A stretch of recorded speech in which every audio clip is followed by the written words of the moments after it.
Good afternoon and welcome to our webinar, and I thank you all for joining us today. It is greatly appreciated, and we're going to be talking about women in engineering. A couple of things to go through before we begin the webinar. It will be recorded, so can I ask you that you just save your questions until the Q&A, which will be at the end of the event. On the deck and in today's webinar, we'll firstly be welcoming our panelists, who have kindly volunteered to participate in today's discussion. The topics we'll be covering include current data and insights around recruitment, retention, and advancements of women in engineering, and how should we approach in creating a gender-balanced industry and building a future of women in engineering. And then we'll finish with the Q&A sessions. So on the panel, obviously, it's myself. I'm Paul Gibbens, and I'm the National Specialism Director for Engineering at Hayes, and I'll be acting as the host today. And we also have some amazing guests with us today. So first of all, let me introduce Sam Mason, who is the Senior HR Business Partner at Air Products.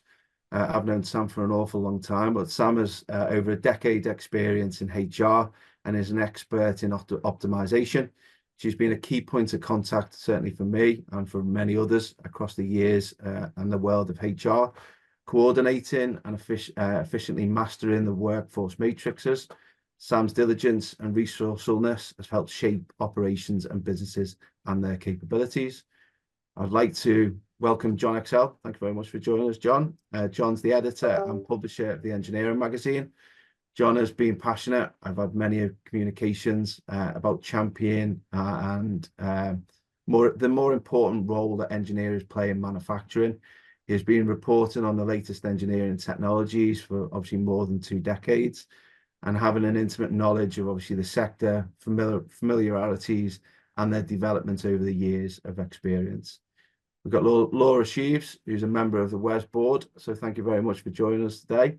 Laura embarked on her professional career as a software engineer, but later transitioned into systems engineer, a passion that would define her career. Alongside various technical roles within the engineering specialism, she is also an advocate of nurturing and developing others, which has led to her position as one of WES's trustee alongside the VP of Engineering and Ultramarine. So thank you all for joining us today and putting some time aside to discuss what I feel is, as an ally for ED&I, but certainly an ally for supporting women in engineering. I can't thank you enough for your support today. So there's obviously much research, including our own Hayes research, that suggests that obviously the skill shortage will continue to plague the engineering sector. And I think, for anyone who's involved in it, certainly we see that day to day. And that seems to be for the foreseeable future. We're obviously seeing stats at the moment that around about 1 million engineers are expected by 2030 as the industry struggles to attract young talent. And this makes proactive recruitment, retention, and advancements in obviously the women in engineering even more of a priority as we move and come through the years. So just some stats that we collated. This was alongside our partnership with the engineer. According to 2024 Salary Guide research, an overwhelming majority of 97% of engineering employers have encountered skill shortages over the previous year, and that's higher than the UK average at 92%. Talent retention and skill shortage within the current teams are also expected to be kind of the greatest internal challenge of organisations that they will face over the coming years.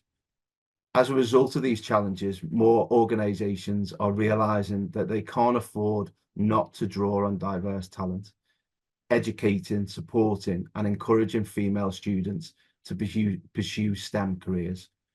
And that can certainly help and move us towards that skills gap. However, female uptake can be limited, and the barriers that women face when they're entering the industry is something that we'd like to discuss. The first question I'm going to kind of open up, to everybody really is, do we have any thoughts or anecdotes around the shortage of skill sets within engineering? And how is that impacting, probably more towards yourself, Sam, how is that impacting more of the kind of current projects and the progression of the profession? Yeah, I think it's obviously an issue that's affecting nearly every employer within the engineering sector. And I think, just addressing getting already qualified engineers into the organisation just isn't enough. You can see from the 97% skill shortage that means that necessarily the fish are not in the pool already to be able to grasp. So it's, for me, it goes all the way back through the education system, and I think it's further back than apprentices. It's about how do we keep the passion for STEM subjects alive in young girls and boys too. But we know that by the time girls get to secondary school, they're excelling ahead of boys, but somehow that's not translating in them wanting to become engineers. So I think it's almost, we need to look past just our own organisations and collectively come together as the engineering profession and see how we can all impact on educating teachers, sharing the amazing opportunities that are out there for young girls.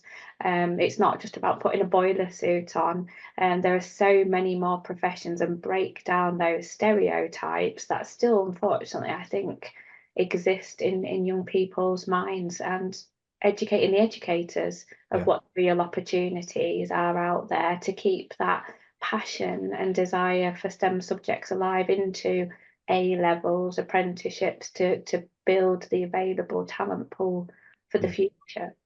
And I think, when we had a catch up a couple of days ago prior to this, obviously, Laura, you were saying about, how influential within your career, one person in your education allowed you to then venture into engineering. And obviously, with the WES hat on and your associations with schools, is there anything that you'd want to add to that, to Sam's comments? Yeah, I think there's a couple of things that role model piece, that you can't be what you can't see. Yeah. And I had a wonderful A-level physics teacher.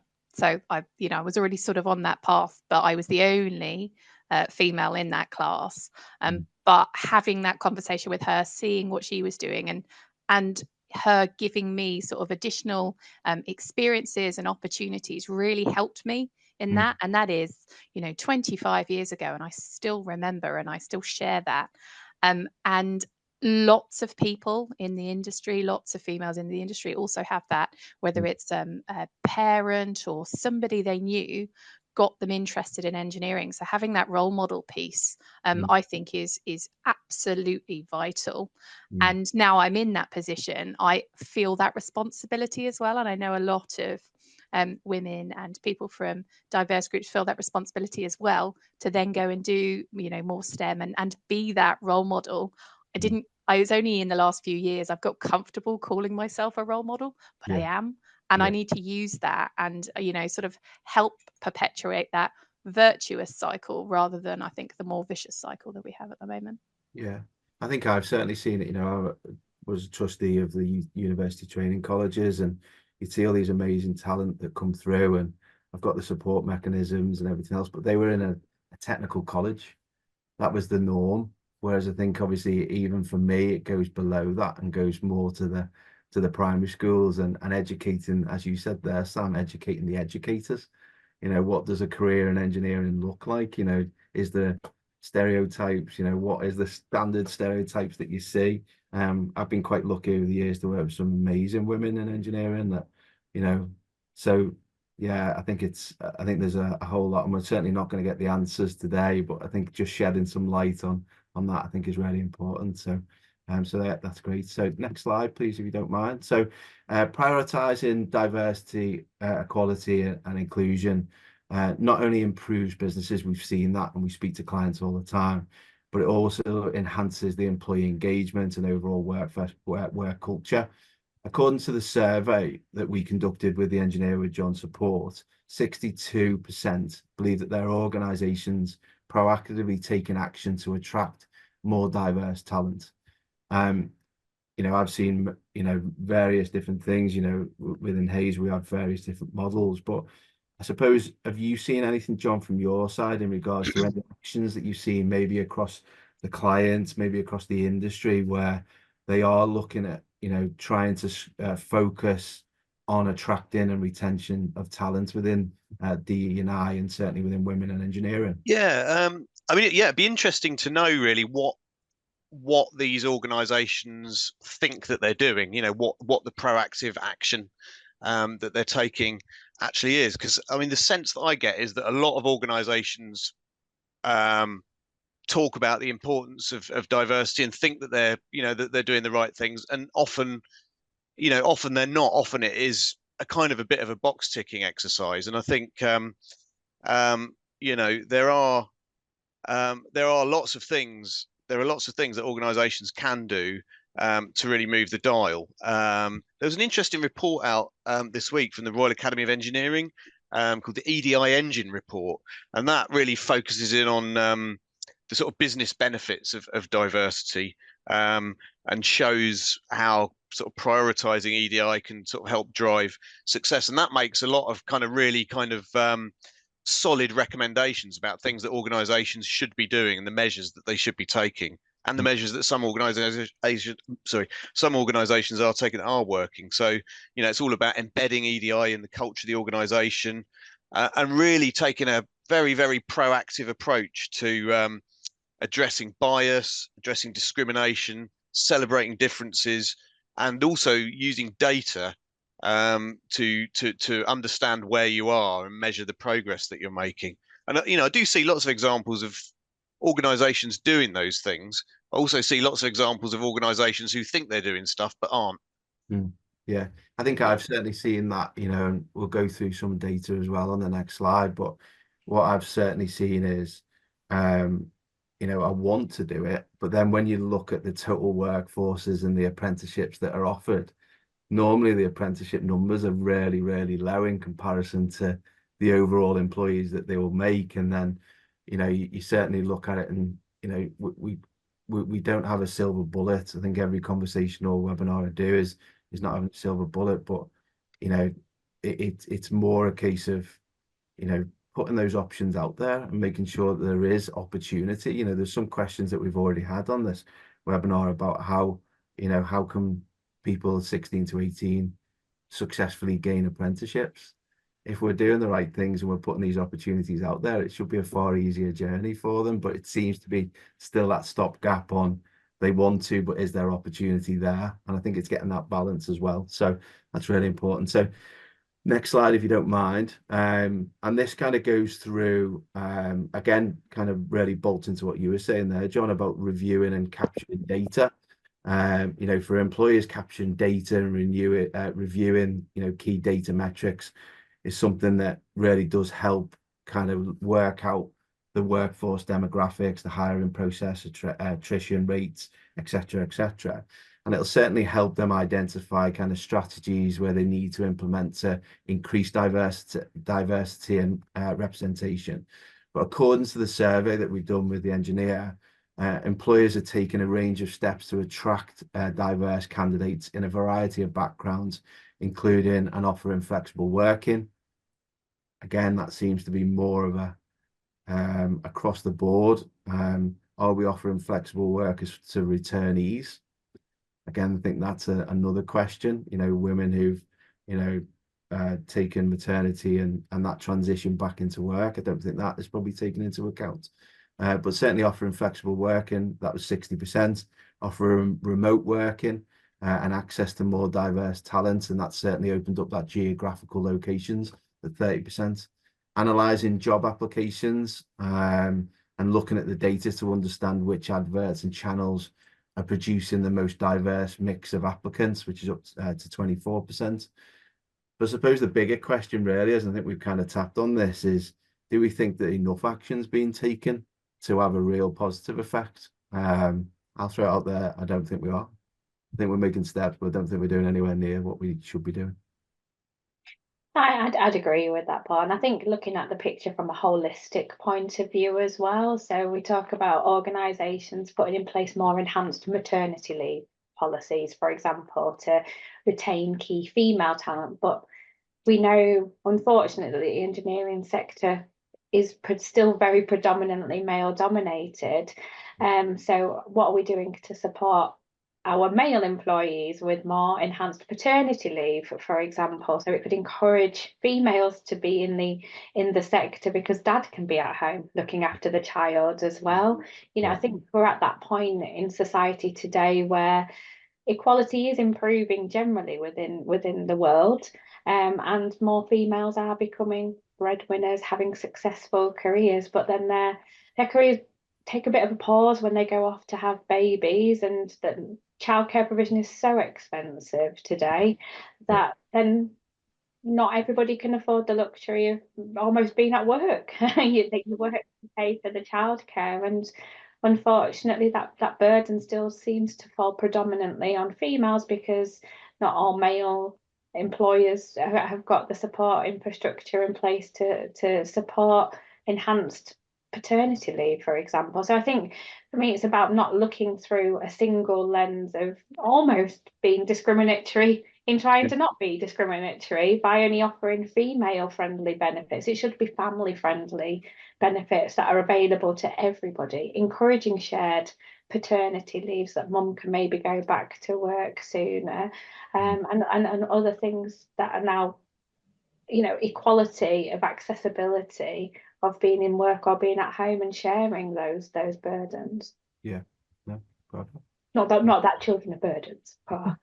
That's not expensive. Yeah, I couldn't agree more, really, having been in an engineering leadership positions and had 2 maternity leaves. You know, I actually got a really great maternity policy.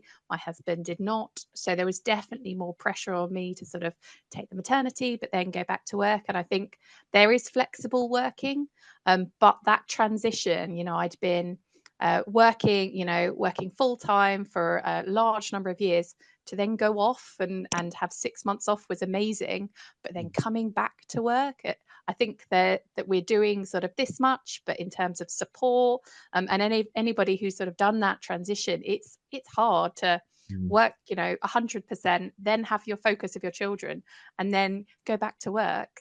But you've still got the children, and really having that extra support and understanding from your employer that, you know, you're not going to be as you were before. You've got, you know, this other focus in your life, and that has to be taken. So it's not just the flexible working arrangements, but that real understanding that your life is just, you know, the priorities in your life have changed. And I still love being an engineer, but I'm also a mother, and I've got this sort of duality now that sometimes really works and sometimes really doesn't.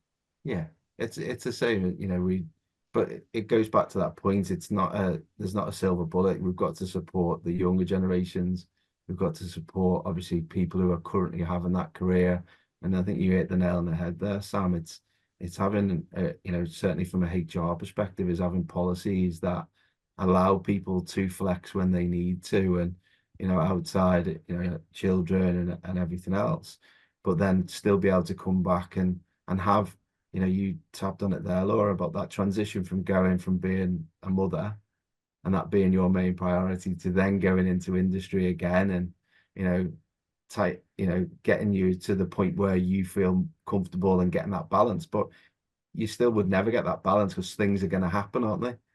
The irony is, as well, is this helps businesses twofold. One, it obviously opens up a greater pool of people to be available to carry on the work, because, you know, if there are family friendly policies in place, it means that those individuals are probably more likely to be attracted to our industry. But it also fosters a sense of loyalty, that your employers looked after you during what probably is going to be one of the biggest life challenges that comes your way, particularly if you're a new parent, is figuring out all those things when suddenly the child's too unwell to go to nursery, and oh no, do I need to take a day off on emergency leave, or can I work from home? You know, if that employee feels that their company has looked after them during that journey, they're more likely to be more loyal, and therefore reduce the need to re-recruit if they don't get their needs met and they look somewhere else to get them. So although this could be an uncomfortable shift for some organisations to try and think a little bit differently,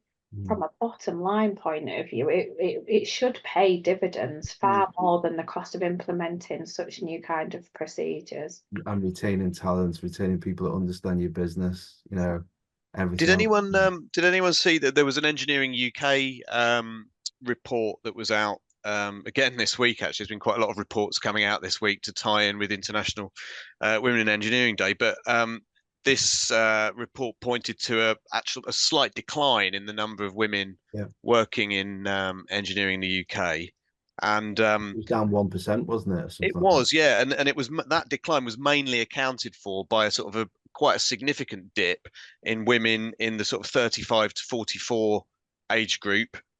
So quite often they will be people who have taken a career break and aren't managing to kind of like return to the return to the sector. So I think while there's clearly like a good understanding of the fact that this is an issue, retention is an issue, and there are lots of things that employers can do to change the culture and address those kind of challenges.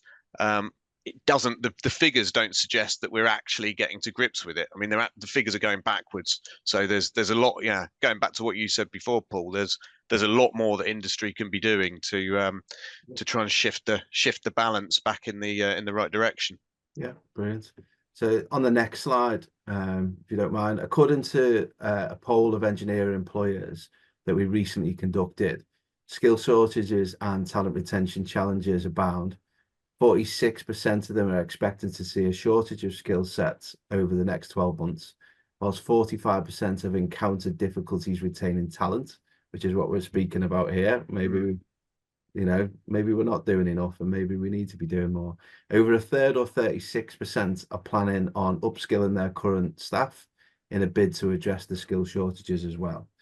I suppose I wanted to kind of direct this question is, I think we've kind of gone over some of this, and it'd probably be a case of us kind of bullet pointing this. But one of the questions that we've got here is, do we have any advice for engineering employers looking to hold on to valuable staff in the coming years? I think we've answered that in the previous comment about having policies, the correct policies in place, making sure that you are supportive of family, make sure you are supportive of women and the needs. So yeah, I think we've probably answered all those questions that come about. So I'm going to bounce over that, if you don't mind, unless there's anything that we want to add to that. I don't think there is. I think I've just got probably one more point. It was something that John mentioned earlier about businesses really sort of, it's not a tick box exercise. They really have to believe in it. And one of the things that in my last role we did was employee resource groups. So we had a Women and Allies employee resource group, because with women and it was open to all women, but I would say 80% of them ended up being female engineers, because often they're the only ones on their program. And being the only one can be quite a lonely time. So actually having a space where women can go and connect with other women and talk about, particular things that they don't want to talk about with their project team, actually was an amazing community. But it was invested by the business. We had a budget, we had a chair, people could actually spend legitimate time there. And to me, it goes back to that. I think things like that really do help retain women in the industry, because they've got this other network that's outside of the amazing, interesting engineering work that they're doing, but they don't feel quite so lonely. But it has to be invested by the business and really taken seriously. I think we see that quite often. Certainly in Hayes we have various groups. I recently set up a men's health support mechanism, and it was about creating an environment where people feel like they can talk. And I think in those environments you'll get more out of it, and actually they'll probably answer their own questions or concerns that they've maybe got, or how have you dealt with this in the past, and everything else. So I completely agree with that. But there's organizations that may be up for it, but are they actually supporting something like that? The cost associated with it, and the time, allowing people to spend time doing it. It might be an hour, 2 hours out of the work, but they're going to get that back in tenfold as a support mechanism, and also buy-in within the organization as well. So that holds true value as far as I'm concerned, Laura. So thanks for raising that. Yeah, So the only other thing that I'd like to add on to that, Paul, as well, is the importance actually of men in those ERGs as well, acting as allies, so that they can also be effective sponsors for key upcoming talent as well, where we know that the more senior within an organisation people get, the percentage of women declines even further. So sometimes having agents of change that are sometimes men within the organisation that are prepared to put forward and support key upcoming female talent is super important. You know, I look back on my career and all my mentors are men, and all men engineers as well, to be fair as well. But they've absolutely enabled me to go on and be where I am today, and wouldn't have been able to do it without them. And that they have also been able to provide a different lens for me to see the world through, so that I can get a bit more of a rounded picture. So 100% agree with everything that Laura said. You know, having a forum for females to be able to share their experiences and support each other is super, super important, and potentially very powerful as well. But also having the buy-in of male allies, sponsors, even executive sponsors within the organisation can also add a significant amount of value to it, and make them also feel included themselves as well. Because you know, we have conversations of, isn't it great that we have, you know, International Women's Day? We have also a real powerful tool in our men that can also help and support women to be successful too. Yeah, if I could just add something to that. I mean, you know, the reason this is such an important issue in general is that, you know, a diversity of thought is a powerful thing for any organization. And you know, equally, if you're going to really get to grips with the gender diversity challenge, which is, you know, one of the big issues facing industry, then you need that diversity of thought to come up with the solutions to address the challenge. So yeah, you absolutely need, you know, men and women involved in those discussions. And I think you know, we see it in various groups, but you know, I'm an ally for ED&I, I'm an ally for our LGBTQ.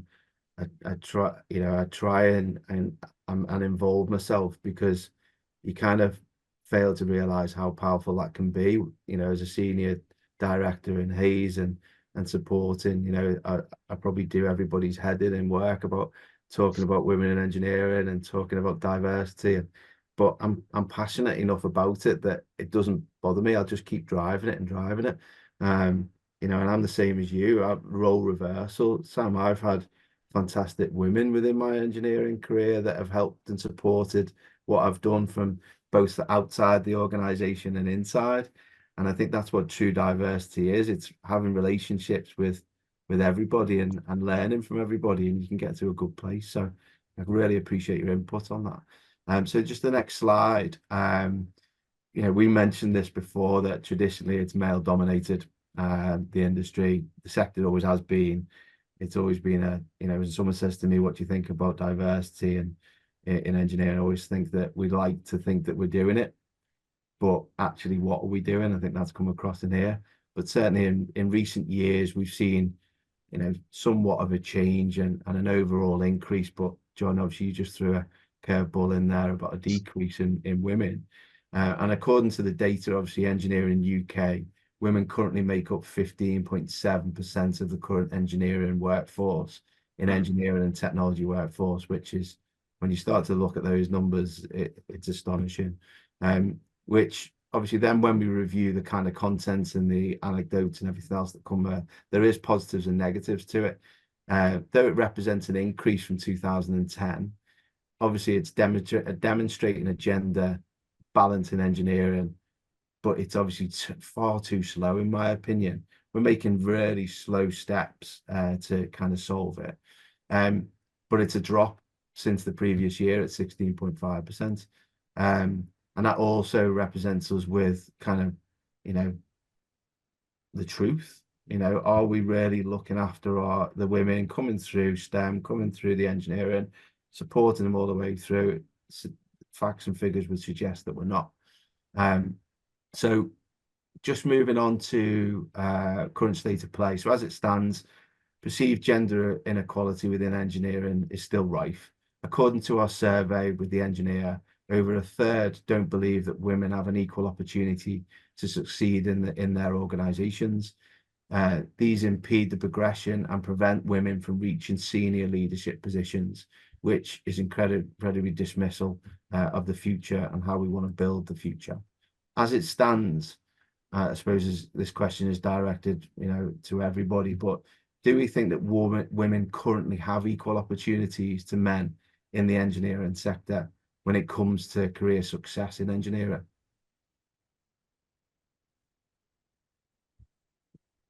I'll start. No, I don't. Simply. I think there are a number of things here. I think Sam hit the main one there for me. That's sponsorship. Yeah. Who's got your back when you're not in the room? Yeah. I think the reason that I've had somewhat success in the engineering industry is that I've had those sponsors, male, female, it doesn't matter. It's that who's batting for me when I'm not in the room and having that clear sponsorship. I don't think that females tend to proactively ask for that. It's that very much get your head down to do a good job. So that sort of networking piece, that sponsorship piece, I still think we do need to do a lot of work. Having been sort of through that and being in a leadership role now, I take a proactive approach in sponsoring a number of different people. But I still don't think that we have those level of networks and sponsorship sort of ingrained through our female engineering populations. And I think as well from a recruitment side, I think, we look at job descriptions and everything else. Are those thoughts taken into a place about how can we operate differently? Are we open in our recruitment process? There's a lot of, certainly in the industry now with the skill shortage, everyone's wanting, experienced, people.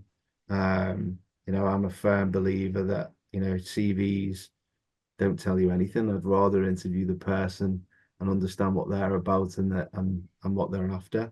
And I think as well, from anybody in their career to create those relationships where you do feel that somebody's got your back in a room, I think that takes time as well, irrespective of a woman or a man or whatever. So that can be a long journey into your career before you've actually found a sponsor, found that support mechanism.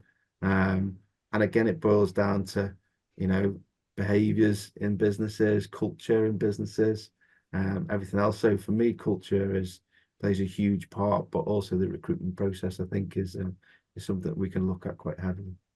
And I think if we take a step back as well into the actual infrastructure of our sector as well, is, sometimes we're working on construction sites, we're building facilities from the scratch, and are we building in that ability to be completely inclusive right at that entry level point? I hope Laura hasn't been in this position, but I've personally been in a position where I've had to walk a mile to be able to use female bathrooms, because when that initial design concept was put in place for the construction of a new facility, it was an afterthought because it was that unconscious bias that there wouldn't be any female civil trades involved in that project. So they didn't even install female facilities. So are we even making that entry level available to female? I'm really proud to work for an organisation that has factored in things like female friendly PPE, because women come in a different shape to men. They have smaller feet, they have curves in different places. And I know that there are a lot of organisations that are still yet to make that step as well. So even that grassroots entry level, that can also deter people from being able to open their mind to recruiting women, because they don't have the facilities to look after them if they do recruit them. So, it's what may initially feel like really silly things that, of course, in this day and age, we've got female locker rooms, toilets, clothing, PPE. We need to take a step back and have a real cold look in the mirror and go, have we really though? Are we fully accessible? And I think, I know today we're very much talking about women in engineering, but I'm also really conscious it's Pride Month as well. For our colleagues that are transitioning, do we have those facilities available to employees? I think, the women piece is just the very tip of the iceberg in terms of how we can become far more inclusive as a sector throughout, to open up that talent pool of what did you say at the start, Paul? 1 million jobs are going to need to be created. I think it's 1.3 million. Yeah, that's just where are those people coming from? You know. Exactly. Sam, you mentioned unconscious bias, and I mean, I think that is a really important topic, and there are so many sort of hidden obstacles, or I mean, you listed a whole range of challenges there, and I think of all the practical measures that organisations can take to start addressing some of these challenges, unconscious bias training for senior managers has got to be one of the most important things they can do. Yeah. And it's eye-opening, isn't it? I think you get implicit association tests online. I'm a female engineer and I took that, and I have a bias towards men in engineering because of my environment for the last 20 years. But I've moved that from unconscious into conscious now, so that I can then sort of go, oh, hang on a minute, is this my unconscious? Or am I gonna, so I think there is so many small but really impactful things that organizations can do to sort of help people move from that unconscious into the conscious, and then working out, right, okay, no, I'm going to stop that behavior, or I know about this one. They're so powerful, aren't they? Yeah. And these are kind of deeply entrenched attitudes that people don't even realize they have, as you say. I mean, I was talking recently to a very senior female engineer in the civil sector, and we were talking about this, and she was hiring for a senior role, and she suddenly realized halfway through the hiring process that the person that she was imagining taking this role was a man. She was absolutely horrified, that she was thinking like that. So I think it's a powerful thing. I agree, John, and I think building on what you and Laura just said as well, is I think a lot of women in our sector have got used to just putting up with it as well. So we're almost ingraining those attitudes where we should be comfortable with being challenging and change agents ourselves. You don't need to walk a mile to go to the bathroom. Let's challenge those thoughts as well, and not put up with it as well, because this was a local authority council building, that wouldn't be acceptable. So why should it be acceptable on a construction site or within our industry too? I think as well, we say, you said there, Laura, the small things that can make significant difference. And now obviously Wes were really pushing for the PPE for women, which I think, whilst it might only seem like a small thing, it's huge. It's a huge thing to make people feel that they are part of the business, that they have been thought of, that PPE is set to fit, that from a health and safety perspective, it's important. So, I was 110% supportive, but I think the numbers of who have actually done it and actioned it is probably shocking. So so great plug there. And I have PPE as well, and I have even the women fitting PPE sometimes is just the men's but smaller, and as Sam says, we have completely different shapes, and I'm lucky that I am 5'8" with quite large feet, but even so I still need a belt to sort of make sure that my trousers fit. I know that there are women, one of my my last head of harbour engineering, they did not have the right size shoes for her. And she was out on the underground. It's a safety issue as well. And you're just thinking, well, am I meant to be here? They haven't set up the right infrastructure for me. And that is so important when we're looking at equality and retention. It's those small things make a massive difference. Well, even when you're starting in a new role, you want to be part of it, don't you? And if you're first arriving on site and you've got to travel a mile, for the toilet facilities, or PPE doesn't fit, you're not going to be there for long. You want to be engaged into an organization. That's one thing that we express to a large percentage of our clients is it's not about just the interview, it's about everything. And it's so sad that we're talking of this as a competitive advantage, but the reality is the skill shortage is there. Women are going to go and work for that organisation that is putting those measures in place. So I think if there are employers on the call, if that is one opportunity that inspires you to go and make changes, that these women are going to go and work for your competitors who are putting these provisions in place, because it is seen as a competitive advantage because you're being looked after. Yeah, is and then very, engineering very skills are so relevant across so many different areas now, aren't they? It's not, skills are not siloed in the way that they used to be. So, um, yeah, that makes it doubly important for engineering businesses to get to grips with this. Yeah, brilliant. Next slide is about gender balance. So according to our survey, only just over 56% of organizations are taking action to address the lack of women entering or progressing their career in the engineering sector, with less than a fifth or 17% seeing a significant action. The kind of one question I want to ask is, how can we proactively encourage more women to choose engineering as a career? I think throughout this conversation, again, it goes down to those, we've answered a number of them. But is there anything that we feel like we've missed, maybe on your journey, Laura, into engineering? Is there anything that could have been different, could have, shall we say, enticed some of your friends that were maybe in school that weren't as full on in physics as I wasn't? But yeah, is there anything that could have been done that you think actually we probably missed a trick? So I think we've already covered quite a few of them, but I think the one that really came out yesterday, so Ultra Maritime, we did an international women in engineering event where we heard career stories from some of our amazing women engineers. But we didn't just do the career stories, we did the outside of work as well. Yeah. And it's amazing how creative all these women are. And we talk about engineering as problem solving and technical and all of that, but actually it's really creative. You get to invent things, you get to come up with new ways of doing things. And I don't think we necessarily share it as a creative profession.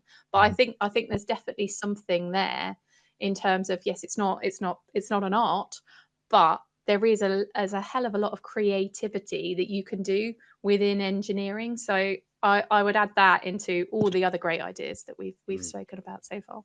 Brilliant, thank you.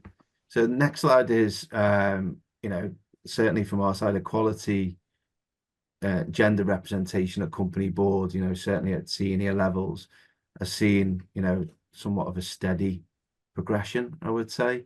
And by 2019, almost half of FTSE 100 STEM organisations had achieved the Davis Review target of 33% women on the board. But is this rate of change that are kind of set to continue, I suppose? And are the smaller organisations working towards those goals is something that we've got to ask ourselves. Providing upskilling and retention opportunities, proactively laying the ground for gender parity in emerging industries are both ways in which female leaderships in unrepresented areas can be strengthened. What, if any, actions have you seen organisations take in order to improve gender equality at the top from an engineering professions? Has anybody seen anything? So I think for me the important thing is that it's the right athlete for the role as well, and that when appointments are made, it's not made to tick a box in a advisory capacity, in that woman is placed into that role because she is the best candidate as well. Because I think this is the sort of voice of caution when we put metrics. Firstly, it makes me cross that that's only a third, by the way, because women make up more than a third of the population, but they've still got true value to be brought to the organisation. And I don't think if you were to speak to any female, whether engineer or any kind of sector, if they thought that they'd been placed in that role to tick a diversity box, I think they'd be grossly offended. And they would want to think that they'd earned that role based on their own merit and value that they've got to bring to an organisation. So I think that's my only slight caution and worry about when organisations have fixed metrics that they want to achieve, is that they're making the right decisions. Because I know if I were going for a role and I lost out to a man who had a better CV than me, I'd be disappointed, but I'd take that on the chin and think, well, the organisation chose the right person. They didn't hire me above that person because I happen to be a woman. And as I said, I think most females would be grossly offended that if they found out that they'd been hired purely because they were a woman, not because they were the best candidate in the running. Yeah, completely agree. I think it's that, isn't it? It's the right person for the job. And like you're saying there, Sam, if you were to look and go, well, why did that person get the job? And you receive feedback on that level, you'd be like, okay, well, the right person got the job. Yeah. What can I do differently, as opposed to a tick in the box exercise that, does it happen? I don't know. I don't want to be that person that says that it does. And I'd also question if I'd really want to work for an organisation that I had that philosophy as well. Yeah, exactly. Couldn't agree more, Sam. I would never ever take a role thinking that I was there to tick a box. I would take a role if I was the best candidate for it. And I think John's stats report about that mid-career drop, I think is going to harm us in here, because that's where, that is a proving ground, isn't it? It's that sort of manager, first leadership position that then help grow into those female executives. And if we're losing people at that point, that small pipeline that we have in engineering is then getting even smaller. So it's going to be sort of future issues. So I think there's things that we can do in that mid-career space to encourage women to stay, but also, the sponsoring, mentoring, leadership training as well, that will then encourage people to move on to those executive roles in the future. And I've been really lucky to have attended some great, it wasn't engineering, it was just general leadership training over my career, and it's just given me that time and space to go, well, hang on a minute, what do I really want to do? Do I want to go and do a bigger leadership role? Do I want to go and do a more technical role? But the business investing in me and saying, no, right, we're going to put you on this course, we're going to give you some time and space, we're going to give you the right sponsors and coaches and mentors, and because we really want to invest in you, it really does help you grow. And it gives you that choice, doesn't it? You could still do the training and everything and realize, actually, I don't want to have a leadership role. I want to do more of the hands-on. I want the flexibility. I want this, that, and the other. But you've got to have choice, and I think if you're giving everybody choice, well, that's fair. If you're giving other people flexibility and not others, then that's when it falls on its sword. So yeah, completely agree with everything that's been mentioned there. So the next slide, building the future for women in engineering. Certainly myself and Sam talk about this all the time, but the aging workforce, not only have we got kind of 1.3 million shortage, we've also got an aging workforce as well.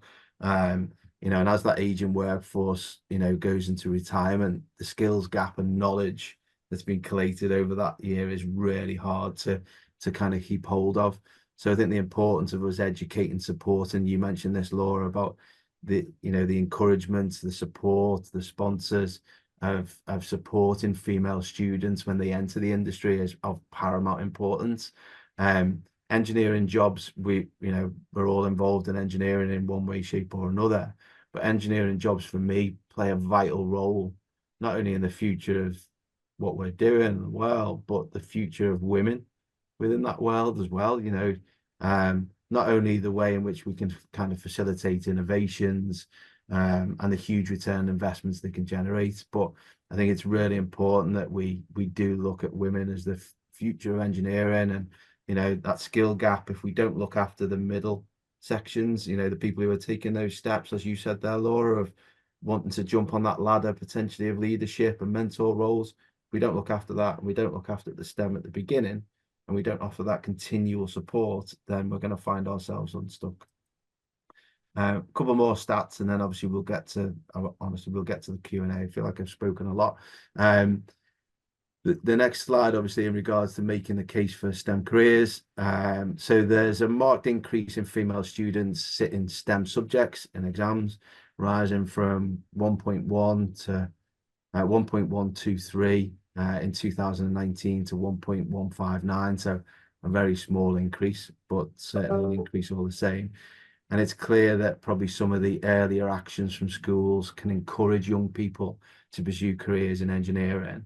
I suppose, again, some of these we've already answered because of where we are and how passionate we are. But, is there anything else that, organizations who may be listening to this can do, to support STEM? Are we I've seen some amazing things that have been involved with the UTC, where there's sponsorship for schools. They're engaged with primary schools at primary level to understand what happens and what engineering looks like. I think when I started my, career, I think if someone said to me, "Do you want to be an engineer?" I'd think it was a mechanic. That's what would go through my head probably. Everything else that's associated with it, I wouldn't know. So I suppose where I come from is more that educational piece at primary, not only educating what it looks, what it feels like, maybe, the salaries, the job opportunities, we talk about recessions and everything else that happens. Engineering is so recession proof as an industry. We always require every amenity under the sun. So from that part, it's great. But is there anything else that you've seen maybe across the industry where you've seen either yourselves or your organizations have done to resolve and solve that? Well, one observation from me here, and I think it's something strikes me that industry in general seems to be not brilliant at, is sort of work experience provision. So there's loads of really good STEM outreach activities going on. It's kind of, debatable how effective a lot of those are. But, I know from sort of personal experience, people that I know, young students, school students looking for work experience in an engineering setting, it's really, really hard. A lot of organizations don't really seem to have a particularly structured approach to work experience placements. And I'm talking about big organizations here as well. So I imagine it's even more difficult often for smaller companies, SMEs. It tends to be sort of, who you know. But yeah, I think there's an opportunity there for industry across the board to sort of improve work experience provision. I think work experience is an interesting challenge, John. Actually, it's a topic that comes up within my organisation quite a lot, and I think it wasn't held that in some regions it was taken off the curriculum at one point, so organisations stopped having a provision because there wasn't a need for it. And then of course we have to make sure that young people have got safeguarding provisions in place and DBS checking of all the adults that they're going to come in contact with. And if you then suddenly do become an employer that supports work experience, how do you make that provision fair and open to all? Because schools don't seem to have a set window these days where it's always the last 2 weeks in July that year 10 students. That's how it was when I went to school, is that it was always going to be the same 2 weeks and the same year group. It just feels a little bit on a national level all over the place, to be absolutely frank, which then becomes it really, really difficult for employers to engage with. I mean, we support a number of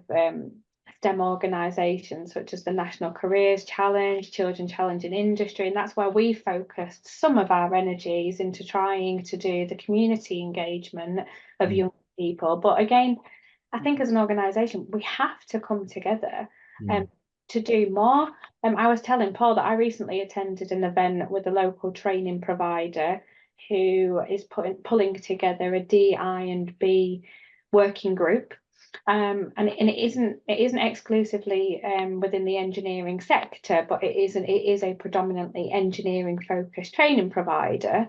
It's a great event, a lot of value to be added. And I looked around the room and there's only 3 major customers in the room, of which we were one of them. And it was local law firms, it was local accountancy companies, which is great.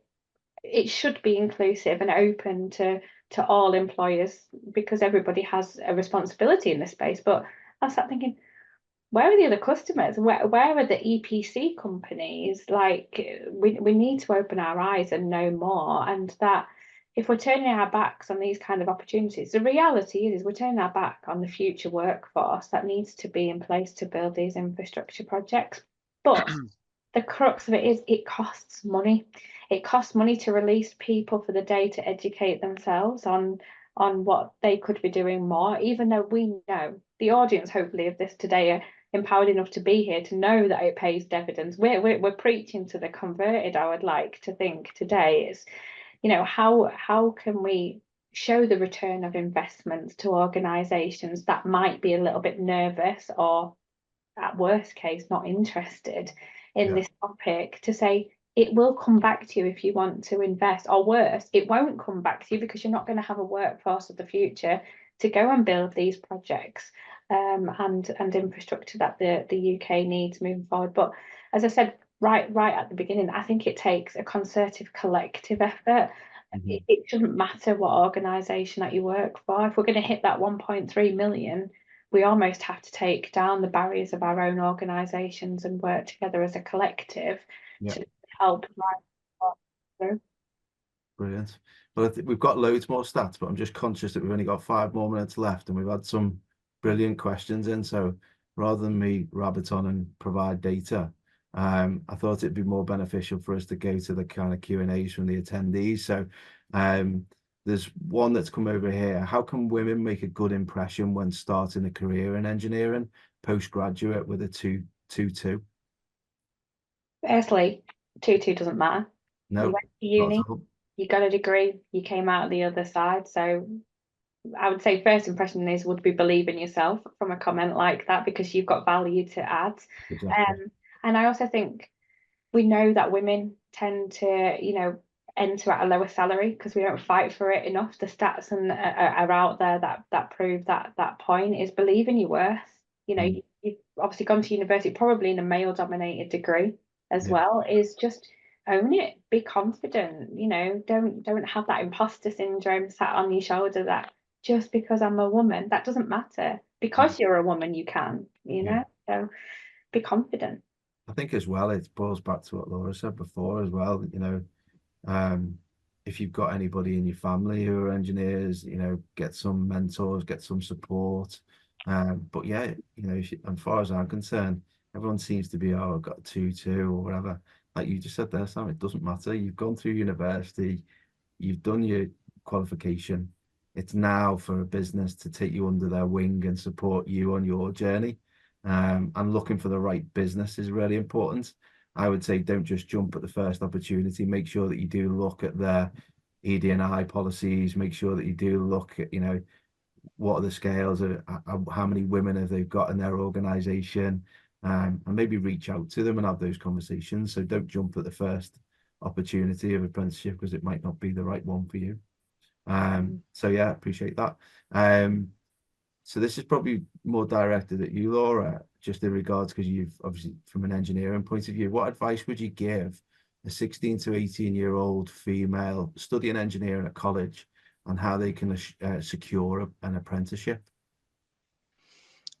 So I think it's quite similar, isn't it? It's looking out at all the different opportunities, and remember that your interview, it's got to be the right one for you. So when you're going through and looking at the different opportunities, make sure it's the right fit for you, as well as looking at the other way. Going back to Sam's bit about self-belief, I definitely suffered, with a bit of imposter syndrome.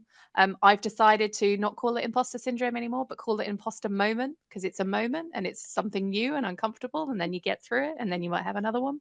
But that belief in yourself, and you're already doing the sort of studying and the technical elements. So yeah, I think just looking at all those different opportunities, and looking at other organizations such as, WES is there to support women in engineering.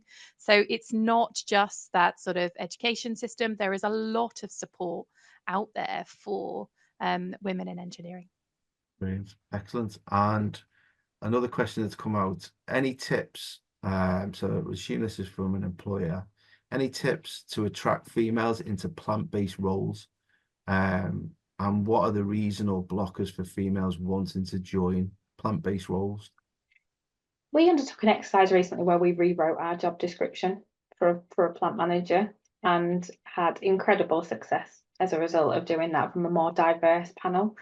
I think people think, oh, you've got to be on call 24/7. How do I balance that with having a family? Well, that's not always the case, particularly in a manager role as well, right? We've got plant supervisors and things like that tend to be the people that do that kind of call out stuff. So I think make your job descriptions accessible to all is a massive, really easy step that can be taken. I think be open to doing plant tours as well, so people know what they're getting themselves in for as well.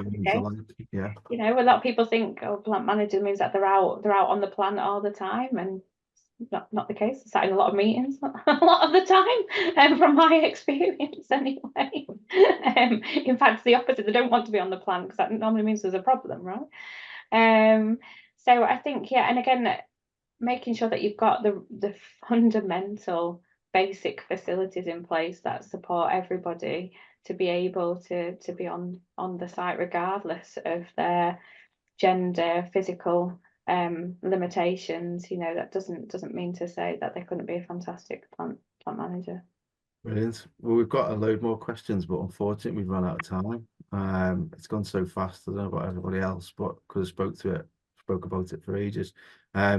But just wanted to close off. If there is any questions that have been asked, we will try and answer them as part of social media. We'll aim to do that. But I just wanted to thank each and every one of you for taking time out of your day to, to talk in what I think has been, really informative. Hopefully it's helped a large number of people and organizations maybe think differently about recruitment, and certainly the benefits that a diverse work culture can bring, and the importance of us supporting women in engineering is of paramount importance. And I certainly know from my side, I won't stop singing from the rooftops for it to happen. So yeah, but thank you so much for your time. Really appreciated. And I look forward to catching up with you all very, very soon. But thanks again for your time. Thank you. Thanks, Thank Paul. you. Cheers, Cheers. bye.